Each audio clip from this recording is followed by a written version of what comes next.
اعوذ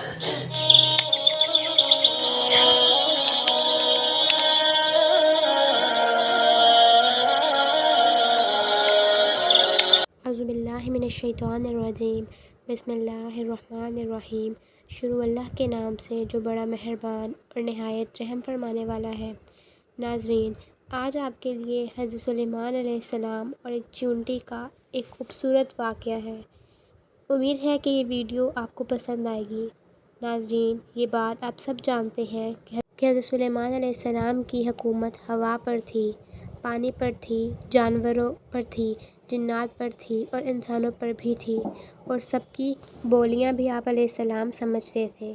ایک دن حضرت سلیمان علیہ السلام دریا کے کنارے پر بیٹھے ہوئے اللہ کی قدرت کا نظارہ فرما رہے تھے تو دیکھا کہ ایک چیونٹی آئی جس کے منہ میں ایک دانہ تھا، رزق تھا، اور وہ اس خوراک کو لے کر، دانے کو لے کر دریا کے کنارے جا رہی تھی۔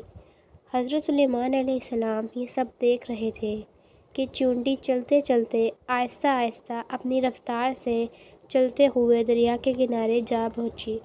اسی دوران ایک عجیب واقعہ آپ علیہ السلام نے دیکھا کہ جب چیونٹی دریا کے پاس پہنچی تو دریا میں سے ایک مینڈک باہر آیا اور منہ کھولا۔ چیونٹی اس کے منہ میں چلی گئی اور مینڈک بھی واپس دریا میں چلا گیا۔ یہ سب منظر اللہ کے نبی دیکھ رہے تھے۔ کچھ دیر کے بعد وہ مینڈک پھر آیا، اس نے پھر منہ کھولا اور چیونٹی اس کے منہ سے باہر آ گئی۔ حضرت سلیمان علیہ السلام نے غور کیا تو ایک فرق محسوس ہوا کہ اس سے پہلے چیونٹی جب مینڈک کے منہ میں گئی تھی تو اس کے منہ میں دانہ نہ تھا، ایک رزق تھا جو اب اس کے منہ میں نہیں ہے۔ دوستو، جیسا کہ پہلے بھی آپ کو بتایا کہ حضرت سلیمان علیہ السلام چرند پرند سب سے بات کیا کرتے تھے، تو آپ نے چیونٹی کو طلب کیا اور پوچھا کہ کیا معاملہ ہے، یہ تم کیا کر رہی ہو؟ ابھی تو تم منہ میں دانہ لے کر مینڈک کے منہ میں گئی تھی، تم کہاں گئی تھی؟ یہ چیونٹی کہنے لگی، اے پیغمبر خدا، اس سمندر کی گہرائی میں جا کر دور ایک پتھر ہے، یہ پتھر اندر سے خالی ہے، اس پتھر کے اندر ایک کیڑا رہتا ہے، کیڑے کو اس مقام پر پیدا کیا ہے کہ وہ وہاں سے نہیں نکل سکتا، وہی اس کی کل کائنات ہے، مجھے اللہ نے اس کام پر مقرر کیا ہے کہ میں اس کو کھانا پہنچاؤں۔ قادر مطلق نے اس مینڈک کو مامور کیا ہے، مینڈک روزانہ مجھے اپنے منہ میں لے کر پانی سے ہوتا ہوا اس پتھر تک لے جاتا ہے، وہ مینڈک اپنا منہ اس پتھر کے سوراخ پر رکھ دیتا ہے، میں اس کے منہ سے نکل کر کیڑے کے پاس جاتی ہوں، وہ اناج جو میرے منہ میں ہوتا ہے وہ اناج میں اس کے پاس رکھ دیتی ہوں، یہ مینڈک میرا انتظار کرتا رہتا ہے، میں واپس اس کے منہ میں داخل ہو جاتی ہوں، یہ پانی میں تیرتے ہوئے مجھے واپس پانی سے باہر لے جاتا ہے۔ حضرت سلیمان علیہ السلام نے اس سے پوچھا کہ جب تم اس کے لیے کھانا لے کر جاتی ہو تب تم نے اس کی کوئی گفتگو سنی ہے؟ چیونٹی کہنے لگی، ہاں، جب میں اس کے لیے کھانا لے کر جاتی ہوں تو ہر روز اس کی گفتگو سنتی ہوں۔ حضرت سلیمان علیہ السلام نے دریافت فرمایا کہ اس کی گفتگو کیا ہے، وہ کیڑا کیا کہتا ہے؟ چیونٹی بولی، وہ کیڑا کہتا ہے کہ اے وہ ذات جس نے سمندر کی گہرائیوں میں اس پتھر کے اندر بھی مجھے نہیں بھلایا، اپنے مومن بندوں پر اپنی رحمت کو بھی مت بھولنا۔ اس کے بعد حضرت سلیمان علیہ السلام کے دل میں ایک خواہش پیدا ہوتی ہے، یہ خواہش خدا نخواستہ کسی تکبر کی وجہ سے نہیں تھی بلکہ محبت کے سبب تھی۔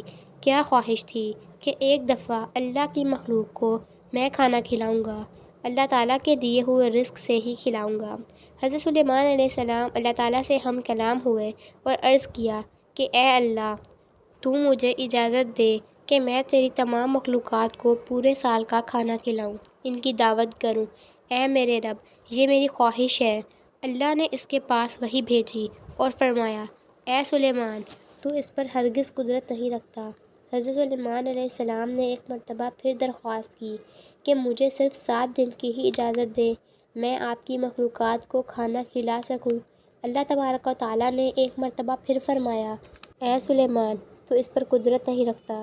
حضرت سلیمان علیہ السلام نے تیسری مرتبہ پھر فرمایا، اے میرے پروردگار، مجھے صرف 1 دن کی ہی اجازت دے دیں کہ میں آپ کی تمام مخلوقات کو کھانا کھلا سکوں۔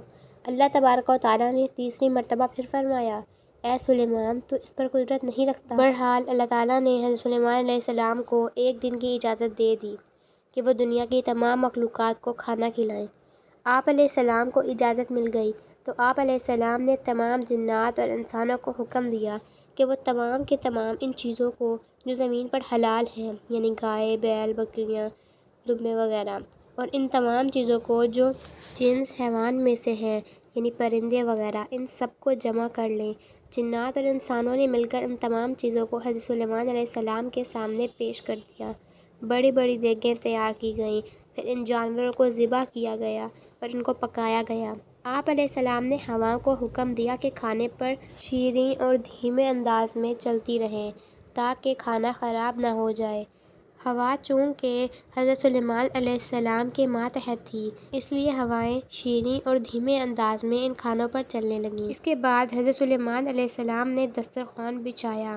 اس کی لمبائی اتنی زیادہ تھی کہ اگر ایک انسان اس کے سرے پر چلنا شروع کر دے تو دوسرے سرے پر پہنچنے میں اس کو 1 مہینے کا وقت گزر جاتا، اور اتنی ہی اس دسترخوان کی چوڑائی بھی تھی۔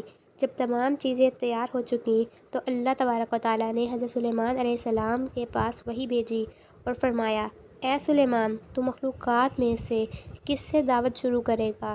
اب حضرت سلیمان علیہ السلام نے فرمایا کہ اے میرے پروردگار، میں دریا کے جانوروں میں سے شروع کروں گا۔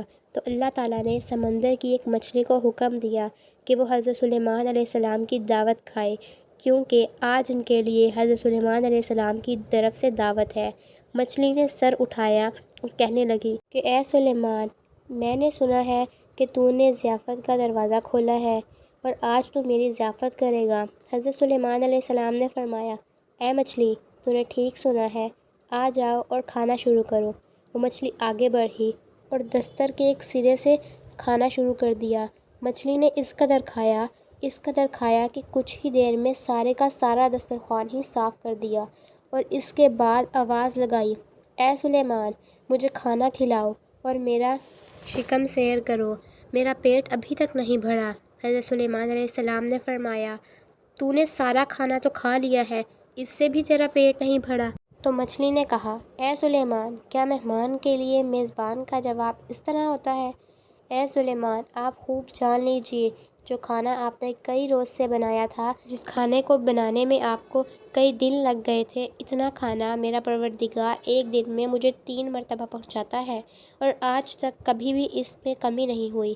اس لیے اے سلیمان، آج میرے کھانے سے روکنے کا سبب تو بنا ہے، کیونکہ رزق تو نے اپنے ذمہ لیا تھا اور تو نے میرے کھانے میں کمی کر دی۔ اسی وقت حضرت سلیمان علیہ السلام اللہ تبارک و تعالیٰ کے سامنے سجدے میں گر پڑے اور کہنے لگے، پاک ہے وہ ذات جو کفالت کرنے والی ہے مخلوق کی روزیوں کے ساتھ، مخلوق جانتی بھی نہیں کہ کہاں سے آتا ہے۔ پیارے دوستو، بے شک ہمارا رازق صرف اور صرف اللہ ہے، چنانچہ ہمیں رزق صرف اسی سے مانگنا چاہیے، اور کبھی اپنے مال و دولت اور وزارت کے بلبوتے پر انسان کو ناز نہیں کرنا چاہیے کہ میرے پاس مال ہے، اس لیے مجھے رزق کے بارے میں پریشان ہونے کی ضرورت نہیں ہے، کیونکہ میرا رزق بھی میں خود اپنے لیے پورا کر رہا ہوں۔ پیارے دوستو، سب کچھ ہونے کے باوجود بھی اللہ سے مانگتے رہنا چاہیے، کیونکہ ہر چیز کا مالک اور ہماری روزی کا رازق صرف اور صرف اللہ تعالیٰ ہے۔ جی تو ویورز، یہ تھی آج کی ہماری ویڈیو۔ امید ہے آپ کو میری ویڈیو پسند آئی ہوگی۔ اگر آپ کو میری ویڈیو پسند آئی ہو تو میرے چینل کو سبسکرائب کریں، ویڈیو کو لائک کریں اور شیئر کریں۔ اللہ حافظ۔